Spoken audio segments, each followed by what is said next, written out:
Hi everybody, thanks for tuning into my channel.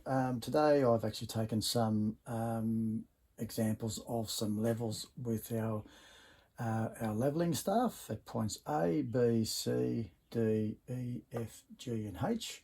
I've set up my automatic level at point X or station X, station Y and station Z, and through height of collimation I'm going to show you how in fact we put all of these values into this table here and check to make sure that our readings are in fact accurate. Okay, so when we're talking about height of collimation, we're talking about line of sight of the instrument.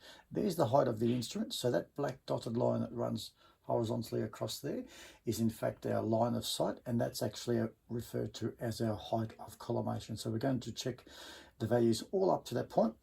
And then what we're going to do is we're going to then work at our reduced levels, which at this point I've nominated 110.789 at point A, or our datum or our benchmark. You can nominate 100.000, whichever you want, but that's the one that I've nominated here at point A, and that actually goes into this column here of the remarks datum benchmark.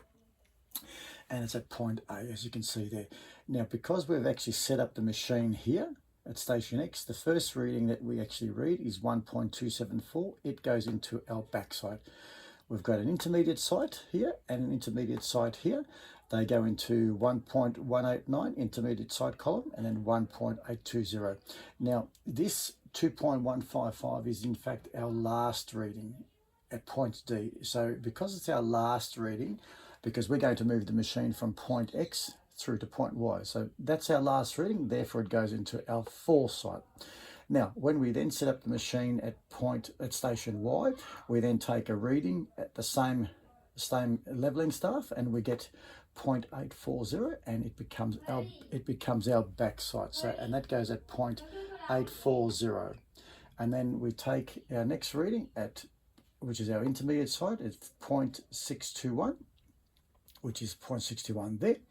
And now we take our final reading because we're now going to move the machine from point Y through to point Z. So our final reading at point F is 0.901. It goes into our foresight, and there it is there.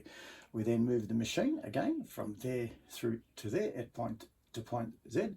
This point at point F of 0, this reading of 0.714 at point F is our backside. There it is there. Our intermediate sight is 2.012 for point G. There it is there.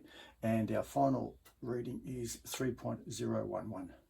And that's our foresight reading. There it is there. That's that covered. So